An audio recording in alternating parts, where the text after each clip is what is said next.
ত্রিনেত্রাস কুকারিতে আপনাদের সকলকে জানাই আমার সাদর আমন্ত্রণ। আজকের রেসিপি ফিশ ফ্রাই। ফিশ ফ্রাইয়ের জন্যে এখানে আমি ভেটকি মাছের ফিলে নিয়েছি 10 পিস। এটাকে আমি প্রথমে দুধে ভিজিয়ে রাখছি এর আঁশটে ভাবটা বা আঁশটে গন্ধটা কেটে যাওয়ার জন্যে। এটা আমি 15 মিনিট ভিজিয়ে রাখবো, তারপরে আমি তুলে এটাকে সেকেন্ড ম্যারিনেশনে যাব।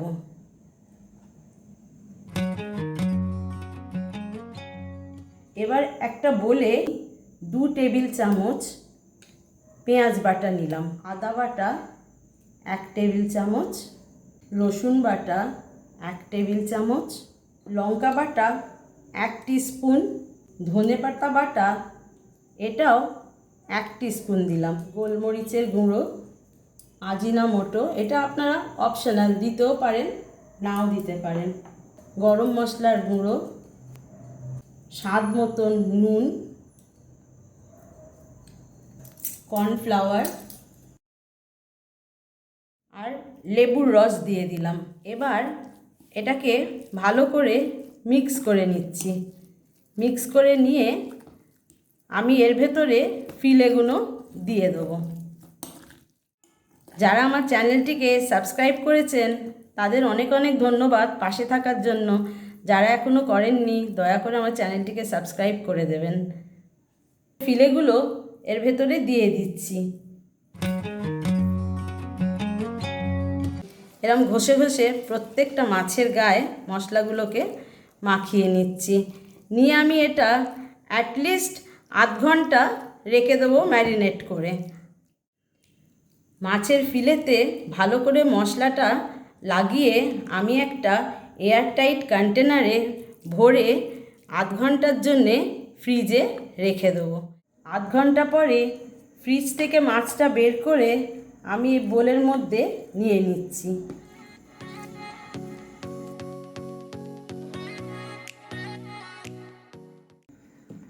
এবারেতে 2-3 চামচ ডিমের গোলা দিয়ে মেখে নেব।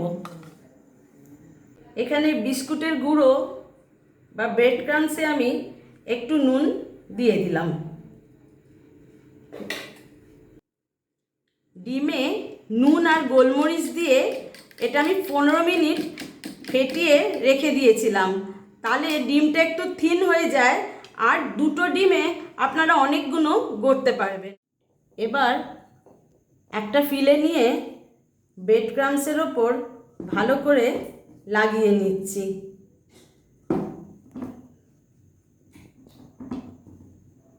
ব্রেড ক্রাম্বস লাগিয়ে ডিমের গোলায় ডুবিয়ে নিলাম। আবার এতে ব্রেড ক্রাম্বস দিয়ে দিলাম।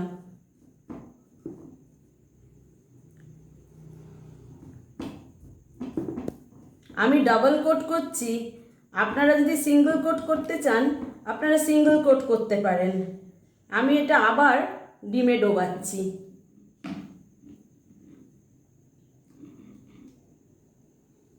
এবার ব্রেড ক্রাম্বস লাগিয়ে আমি ফাইনাল শেপ দেবো।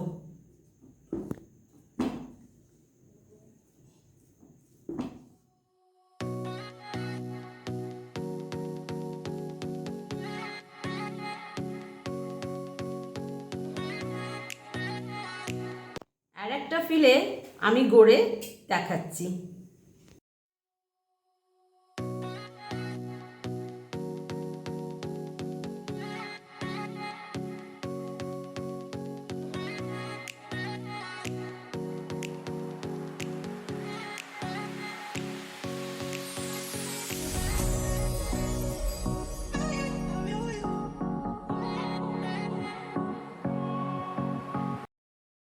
দুটো ফিশ ফ্রাই করে আপনাদের দেখালাম, বাকিগুলো গড়ে আমি ফিরে আসছি। আধ ঘন্টা ফ্রিজে রেখে আমি ফিশ ফ্রাইগুলো বের করে এনেছি, এবার ভেজে দেখাচ্ছি।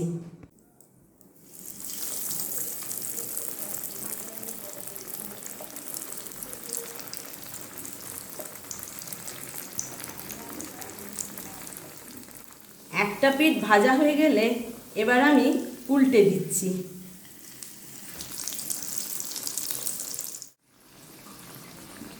ফিশ ফ্রাইটা এরকম গোল্ডেন ব্রাউন হয়ে গেলে তুলে নিচ্ছি।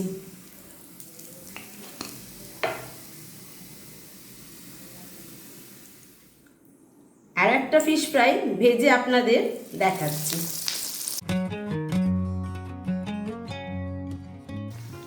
ফিশ ফ্রাইটা ভাজবার সময় ফ্লেমটা একদম সিমে রেখেছি যাতে ভেতর অবধি সেদ্ধ হয়।